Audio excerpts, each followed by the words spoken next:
What would you do if your bank quietly rewrote your loan at renewal and your required payment jumped by over $1,200 a month? If your $200,000 HELOC gets automatically converted into an amortizing mortgage because you fail the stress test, that's exactly what can happen, and your bank may never warn you it's coming. This isn't a rate hike you'll see advertised, it's buried in the fine print of a renewal letter you are about to sign without reading. I read the fine print so you don't have to. Millions of Canadians carry a HELOC bundled onto their mortgage, and most will renew completely blind to how the bank can reconfigure their debt. Today, I'll walk you through 3 moves. Audit your charge structure, stress test yourself before renewal, and shop your renewal 120 days out, so the letter never catches you off guard. Here's the scale of this. Outstanding HELOC balances at Canada's 6 largest banks hit $207 billion by October 2017, after borrowers took on $14.4 billion more HELOC debt than they repaid in a single year, according to the Globe and Mail. But here's the part nobody tells you. Most of that debt sits under a legal structure that quietly hands the bank control of your renewal. 3 moves, and each takes under half an hour. Audit your HELOC and mortgage charge, stress test yourself before renewal, and shop your renewal 120 days out.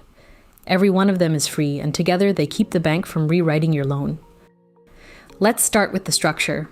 The Financial Consumer Agency of Canada explains that a HELOC is secured by your home. If you don't repay, the lender can take the property. And nearly all modern HELOCs are registered as collateral charges, which let one lender secure multiple debts, your mortgage and your HELOC, under a single legal charge. Because both sit under that one charge, switching lenders at renewal usually forces a full refinance, a new application, legal fees, and passing the stress test all over again. Now the impact. OSFI's Guideline B20 caps the revolving HELOC portion at 65% of your home's value, and mortgage plus HELOC combined at 80%. When a bank bundles your HELOC into a renewal to fit that 80% cap, they can convert your interest-only balance into an amortizing loan. To illustrate the math from a Globe and Mail example, an interest-only $200,000 HELOC at around 7% runs about $1,167 a month, but converted to a 25-year amortizing mortgage at the same rate, it jumps to roughly $1,414. That's nearly $250 more every month. The second layer is the stress test itself. OSFI's B20 requires HELOCs, and new mortgages be qualified at the greater of your contract rate plus 2% or 5.25%. In 2024, OSFI removed the stress test for straight switch renewals with no new borrowing, but the HELOC guide confirms it explicitly did not apply to HELOCs or any increased borrowing. So the one exemption that could rescue you at renewal specifically leaves your HELOC out in the cold. And here's the cost of doing nothing.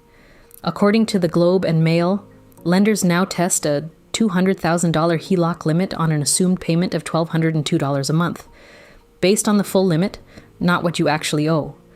That phantom payment can push your debt ratio over the maximum, blocking you from a better-priced refinance elsewhere. So you fail the test at rival lenders, you can't move, and your current bank knows it, which is exactly the leverage they need to hand you a higher rate. The myth that traps people. Renewing your mortgage is automatic and doesn't touch your HELOC, the bank just rolls it over. The fact straight from OSFI's B20 rules is that any increase or addition of a HELOC at renewal is treated as new borrowing that must pass the stress test, and the collateral charge structure lets the bank reconfigure your entire debt mix when you sign. Put the two costs side by side.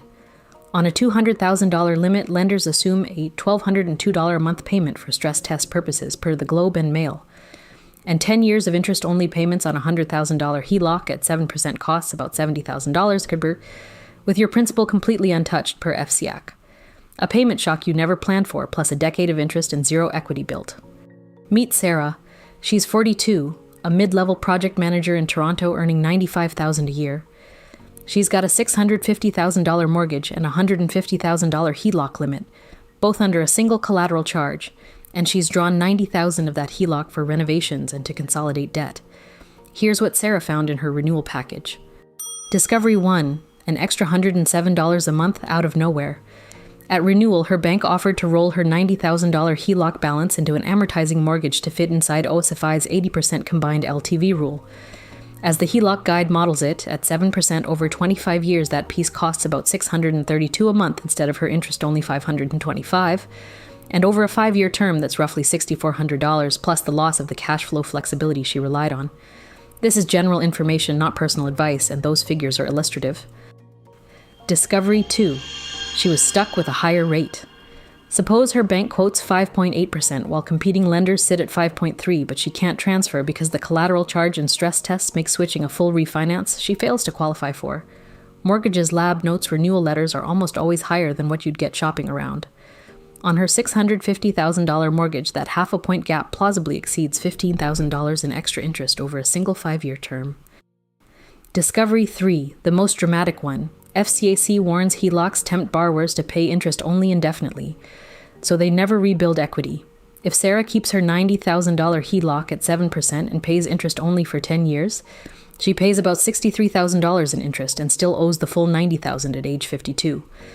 Had she amortized it instead, she'd be well on her way to owning that equity outright. Add it all up over Sarah's working life. The conversion cost, the excess interest across 3 disadvantaged renewals at ages 42, 47, and 52, and a decade of interest-only borrowing land somewhere around $80,000 to $100,000. These numbers are illustrative but grounded in FCAC and OSFI rules and Bank of Canada renewal risk analysis. So, could this be you? You've never checked whether your mortgage is a collateral charge. You don't know if you'd pass the stress test at another lender today. And you haven't shopped a renewal. You just signed the letter the bank mailed you. If even one of those rings true, the next 3 moves are exactly what you need. Here's the good news. None of this is inevitable and every fix is free. These 3 moves separate your HELOC from your core mortgage, prove to yourself you can actually switch lenders, and force banks to compete for you instead of trapping you. Do them before your renewal date and you take back all the leverage the collateral charge was quietly holding. Move 1. Audit and separate your HELOC from your core mortgage. Log into your online banking and confirm your HELOC limit, balance, and rate. Then pull your original charge registration, usually in your lawyer's closing documents, to see whether it's a collateral charge bundling both debts. FCAC's HELOC guidance explains how your home is used as collateral, so you know exactly what you're pledging. 3 steps. Log in and confirm your HELOC limit, balance, and rate. Pull your original charge registration from your lawyer's file. Then ask your lender what it would cost to split the HELOC onto its own separate charge. What good looks like. A mortgage you can switch at renewal without a full refinance, and a HELOC comfortably under the 65% LTV cap. Move 2. Stress test yourself before renewal. Run the OSFI B20 test on your own numbers using the greater of your contract rate plus 2% or 5.25%. And crucially, test on your full HELOC limit, not just the balance, because that's what lenders do. If you fail, you now know to reduce your limit or pay down the balance before renewal instead of finding out when it's too late. 3 steps. Note your rate, outstanding mortgage, HELOC limit, and income. Plug them into a stress test calculator using the qualifying rate, contract plus 2 or 5.25.